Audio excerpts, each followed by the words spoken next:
Assalomu alaykum hurmatli televizor ko'ruvchilar. Dunyo Uyg'ur qurultiyi to'g'ri televiziyasi kundalik xabarlar programmasiga xush keldinglar. Men Hidoyat Musajon. Hammanglarning mush vaqtda xayrlik bo'lsin. Aziz ko'ruvchilar, tuvanda diqqatinglar bugungi xabarlar programmasining tafsilotida bo'lsin. Dunyo Uyg'ur qurultiyi Xalqaro Kishilik huquq federatsiyasi va Xalqaro Tibet harakati qatorliq 3 tashkilot Yevropa ittifoqiga xat yozib, uning Tibet va Sharq Turkistonda kishilik huquqni dafsanda qilayotgan Xitoy amaldorlariga qarshi jazolash tizimligini kengaytirishni talab qilgan. Ma'lum bo'lishicha, bu 3 tashkilot Yevropa ittifoqiga 4 Xitoy amaldorining ismini topshirib, uningdan bu 4 amaldorning bu rayonlardagi sistemalik kishilik huquq dafsandichiligida o'ynagan rolni javobgarlikka tortishini talab qilgan. Lekin yuqorqi 3 tashkilotning 31 yanvar e'lon qilgan bu vaqtdagi bayonotida jazolashni talab qilgan bu 4 amaldorning ismi tilga ilinmagan. Bayonotda Xalqaro Kishilik huquq federatsiyasining Osiyo ishlari direktori Andrey Georgitta Yevropa ittifoqining 4 nafar Xitoy amaldoriga qaratgan tunji jazosidan keyin biz Yevropa ittifoqi va uningga a'zo davlatlarning bu tizimlikni Sharq Turkiston va Tibetdagi ig'ir kishilik huquq dafsandichiligiga chetishlik amaldorlarga kengaytirishga chaqiramiz. Yevropa ittifoqi Xitoy davlat va partiya rahbarligining Tibet va Uyg'ur xalqini nishon qilgan kishilik huquq o'lchamlariga qabul qilgusiz darajadagi daxli tarziga qarshi turish irodasini davomli namoyon qilishi kerak degan.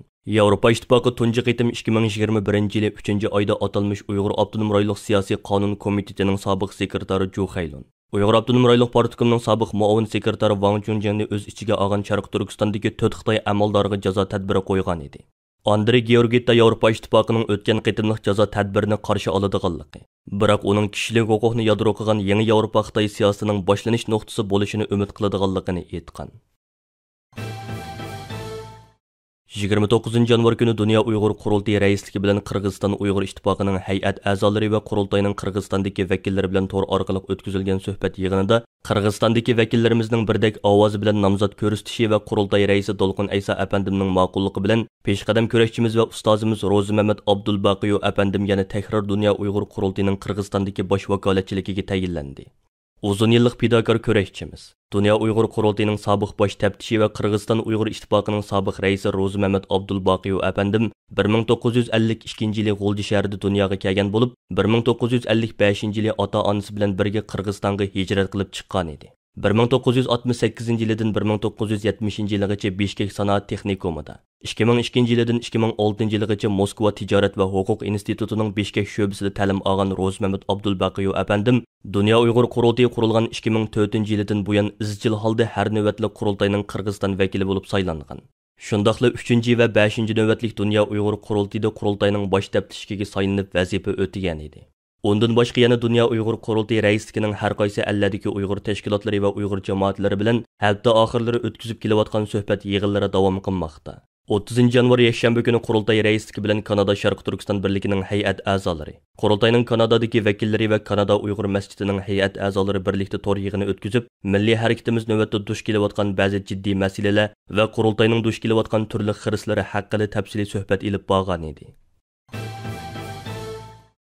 1-oyning 29 kunidan 30 kunigacha Istanbulda dunyo musulmonlarining Uyg'ur kirisiga oid inkoslari haqida tugilak ustal yig'ini ochildi. Bu yig'inni Markaziy Amerikadagi Uyg'ur kishilik huquq qurilishi, Markaziy Istanbuldagi Dunyo Uyg'ur qurultiyi vaqfisi, Uyg'ur akademiyasi, Sharq Turkiston ulamolar jamiyati qatorliq tashkilotlar birlikda uyushtirgan bo'lib, bu yig'inga Turkiya, Amerika, Angliya, Germaniya, Fransiya, Malayziya, Indoneziya qatorliq davlatlardagi musulmon ijtimoiy tashkilotlarining vakillari, diniy olimlar, tadqiqotchilar, yozuvchilar, muxbirlar bo'lib 100 dan ortiq kishi qatnashdi. Yig'in oldi bilan Qur'oni Karim tilovat qilish, istiqlol marshi o'qish bilan boshlandi. Yig'inda Uyg'ur kishilik huquq qurilishining raisi Ömer Qanat, Markaziy Istanbuldagi Dunyo Uyg'ur qurultiyi vaqfisining raisi Abdurashid Abdulhamid, Uyg'ur akademiyasining raisi doktor Farhad Qurban Tangritog'li, Sharq Turkiston ulamolar jamiyatining raisi doktor Ataullah Shahyar qatorliqlar ichilish so'zi so'zladi ham bu yig'inni qo'llab har qaysi davlatlardan kelgan mehmonlarga tashakkur etish bilan birga bu yig'inning muvaffaqiyatli ichilishi uchun tilaklarni ifodaladi. Yig'inda yana Amerika, Angliya, Fransiya, Malayziya, Indoneziya qatorliq davlatlardan kelgan vakillar, Turkiyaning iyi va kelajak partiyalarining vakillarimi so'z qilib, Uyg'urlarni har vaqt qo'llaydiganliklarini ifoda qildi.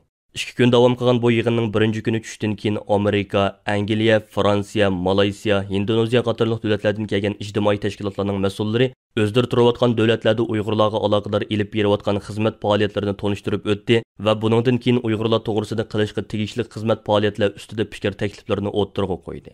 Indoneziyaning Prima nomidagi tashkilotining raisi Ahmad Arafat apandi so'z qilib, o'zlarining Indoneziyada Uyg'urlar to'g'risida ilib berayotgan faoliyatlarini tonishtirib o'tdi. U bu jarayonda duch kelayotgan bir qancha masalalarni o'tirg'a qo'yib, Indoneziya musulmonlarining ko'pinchisining Uyg'urlarning kim ekanligini, jug'rofiya jihatdan qayerda yashaydiganligini bilmaydiganligini, shuning uchun Uyg'urlarni va ularning qayerda yashaydiganligini keng turda tonishtirish faoliyatlarini ilib berish kerakligini, Indoneziya xalqini bu masalaga qiziqtirish uchun texmo keng turda faoliyat ilib berish kerakligini bildirdi. U yana Uyg'urlar masalasining sazgur bir masala ekanligini, shu sababdan hukumat tarafdan ba'zi siyosiy to'salg'ularga uchraydiganligini, biroq bu to'salg'ularni bosib o'tish uchun bir yo'l topa oladiganligini bildirdi. Ahmad Arafat apandi so'zida yana buningdan keyin Uyg'urlar to'g'risida Indoneziyada ilib bormoqchi bo'lgan faoliyatlari to'g'risida to'xtaldi. U Indoneziya xalqiga Uyg'urlarning lazzatli tamoqlari va madaniyatlarini tonishtirish faoliyatlari ilib bordiganligini, Sharq Turkiston diniy olimlarining Uyg'urlar to'g'risida so'zlagan nutq va bayonlarni tarjima qilib tarqatadiganligini, Indoneziyaning muhim siyosiy rahbarlari va diniy olimlarga bu masalani tonishtirib qo'llashiga erish uchun tirishchanlik ko'rsatadiganligini, axborot e'lon qilish yig'ini va namoyish uyushtirdiganligini, buning uchun Uyg'urlarga aloqador ko'plagan ma'lumotlarga ehtiyoji borligini bildirdi. Ahmad Arafat apandi so'zida yana Indoneziyaning musulmon va g'ayri-musulmon har soha kishilarga bu masalani keng tonishtirish ilib bordiganligini, bu masalaning yolg'iz musulmonlarning masalasi bo'lmasdan, balki boshqa dindagi kishilarning masalasi degan qarashga keltirish kerakligini, Uyg'urlar masalasining dunyo tinchligi va madaniyatlik bir dunyo uchun muhim ekanligini, bu masalaning demokratiya va erkinlik masalasi ekanligi qatorliqlarni ta'kidladi. Yig'inda fikr bayon qilgan Malayziya jamiyatlarining mas'ullaridan doktor Abdurazzoq Ahmad Uyg'ur masalasi to'g'risida to'xtalib, Malayziyada Uyg'urlar to'g'risida ma'lumotning bek oz ekanligini, ko'pincha xalqning bilmaydiganligini, shuning uchun har qaysi joylarda Uyg'urlar to'g'risida tashviqot varaqlari tarqatilishi kerakligini, xususan masjid va maktablarda yig'in uyushtirilishi kerakligini bildirdi. Doktor Abdurazzoq Ahmad apandi Malayziya hukumatining Uyg'urlar masalasidan uzoq turishga urinayotganligini, biroq o'zlari bir qism parlament a'zolari bilan so'zlashish orqali Uyg'urlar masalasini Malayziya parlamentida kun tartibga keltirishga tirishadiganligini bildirdi. U yana Turkiyada o'qiyotgan Uyg'ur o'quvchilarni qo'llaydiganligini, ularga har oylik o'qish mukofoti berishni boshlaydiganligini bildirdi. 28 yanvar kuni Nyu-Yorkdagi Birlashgan Davlatlar Tashkiloti xizmat binosining oldida nihoyatda o'zgacha bir faoliyat ilib berildi.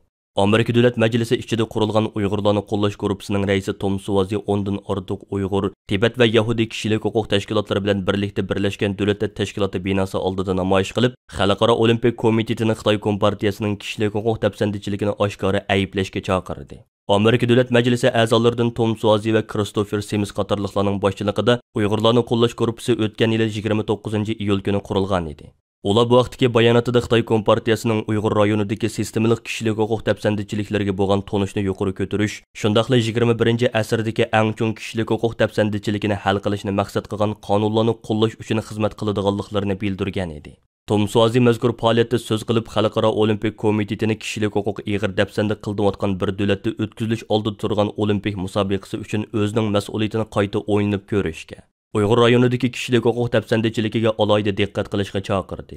U mundaq dedi: Amerikaning oldingi va hozirgi har ikki navbatlik hukumati Xinjiangda irqiy qirg'inchilik yuz beryotidi deb e'lon qildi. Amerikada nurg'un masalalarda birlikka kelinmayotgan ikki partiya Uyg'ur masalasida birlashdi. Bu nihoyatda muhim. Amerika hukumati yaqinda Uyg'ur majburiy emgakning oldini olish qonunini ma'qulladi.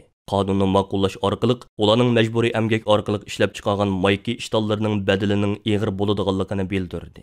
Uyg'urlar uchrayotgan muomalalar sababli biz Xinjiangdan mahsulot import qilishni to'xtatishimiz kerak. Faoliyatga Dunyo Uyg'ur qurultiyining oliy maslahatchisi, Amerikadagi algi tonilgan Uyg'ur olimi doktor Rishad Abbos, Lager shoyida Tursunay Ziyovdin, Uyg'ur harakati tashkiloti, Uyg'ur Amerika birlashmasi qatorliq tashkilotlarga ishtirok qilgan. Uyg'ur harakati tashkilotining xodimi Bobur Ilchi Tom Suvazidan keldi so'z qildi. U Uyg'urlar duch kelayotgan vaziyatning haqiqatan ig'ir ekanligi, o'zining cho'ng dadisining lagerga so'langanligini aytib o'tdi. U yana mundaq dedi: Yillardan beri biz Xalqaro Olimpik komitetining irqiy qirg'inchilikqa qarshi turishini, Beijingda o'tkaziladigan olimpikni boshqa davlatga yo'tkishini va bu orqali Xitoyning Uyg'urlarga yurgizayotgan jinoyatini oshkora ayblashini, 2022-yillik Beijing olimpiki orqali Beijingning Uyg'urlarga yurgizayotgan bostirishini tabriklamasligini talab qilib keldi. Ular talabimizni rad qildi. Shunga biz o'zimiz harakatga o'tishimiz, olimpik musobaqasini ko'rishni rad qilishimiz kerak. Men olimpik musobaqasiga mablag' sog'uvchilarni Xitoy bilan bo'lgan hamkorlikni to'xtatishini, Uyg'ur irqiy qirg'inchiligiga sherik bo'lmaslikni talab qilaman. Tursunay Ziyaudin lagerda o'zi bevosita beshidan o'tgan kechirmishlarini so'zlash orqali Xitoyning olimpik o'tkazishga aslo salohiyati to'shmaydigan bir davlat ekanligini, Xalqaro Olimpik Komitetining Beyjingda olimpik o'tkazish orqali dunyoning Xitoyni yanada qo'llayotgandek bir kayfiyat paydo qilishini qabul qilolmaydiganligini bildirdi. Faoliyatda Uyg'urlar va Tibetlarni qo'llaydigan tashkilotlarni so'z qilib, Xalqaro Olimpik Komitetining irqiy qirg'inchilikning hamkorlashuvchisi bo'lmaslikka, Xitoy Kompartiyasining kishilik huquq dafsandishligini oshkorlashga chaqirdi. Eng oxirida Uyg'urlarning erkinligi uchun Yahudiy harakati tashkilotining vakili so'z qildi.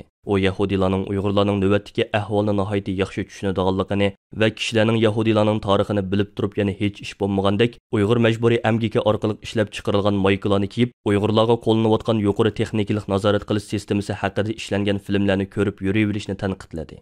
U mundaq dedi: "Biz olimpikni boshqa normal tantarbiya musobaqalarini ko'rgandek ko'ramdik. 2022 yili Beyjingda 1936 yili Berlinda yuz bergan ishlarning qayta yuz berishiga yo'l qo'yamdik. Tom Suaziga o'xshash siyosatchilarga qonun chiqarish orqali qarishtirish uncha oson ish emas. Ammo biz shaxslarga nihoyatda oson. Biz faqat o'zimizdan men irqiy qirg'inchilik qilayotgan davlatning musobaqasini ko'ramdiman. Men qandoqmi Beyjing olimpikini qo'llab irqiy qirg'inchilikni tashviq qiladigan shirkatlarni qo'llayman. Agar shunday qilsam insoniyatga qarshi jinoyatga sherik bo'lib qolmaymanmi degan savollarni so'rab beqishimiz kerak."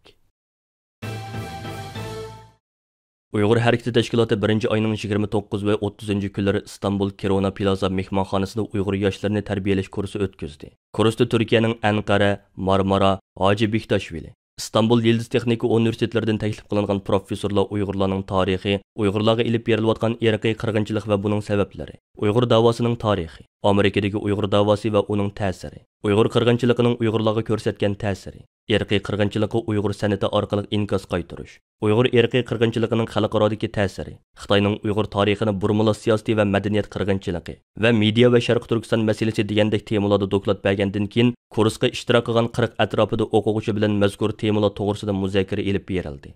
Har bir dokladning oxirida 3 o'quvchi o'zining Uyg'ur davosini anglatish jarayonidagi tajribalarini tonishtirib o'tdi.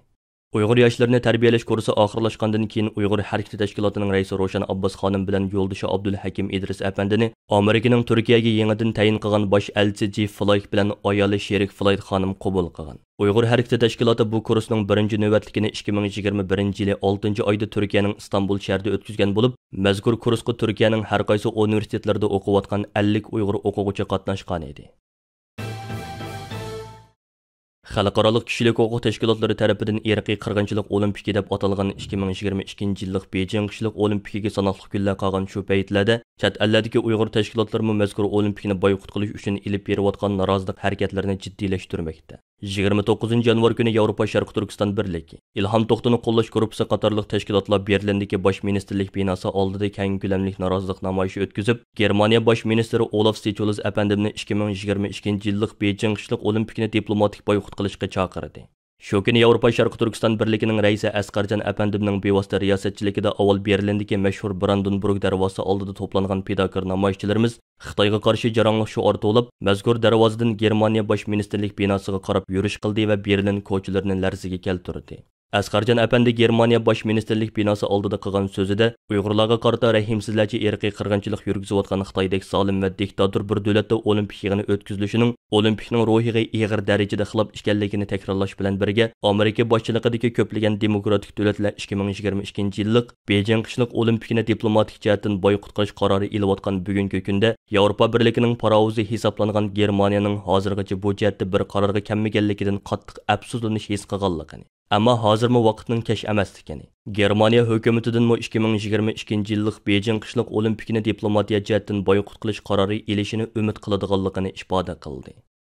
Hurmatli ko'ruvchilar, yuqorida Dunyo Uyg'ur qurultiyi to'g'ri televiziyasi kundalik xabarlar programmasida diqqatingizga sundiq. Keyin qaytmoq programmamizda ko'rishaylik. Ko'rishga omon bo'lgaysizlar. Xayr xo'sh.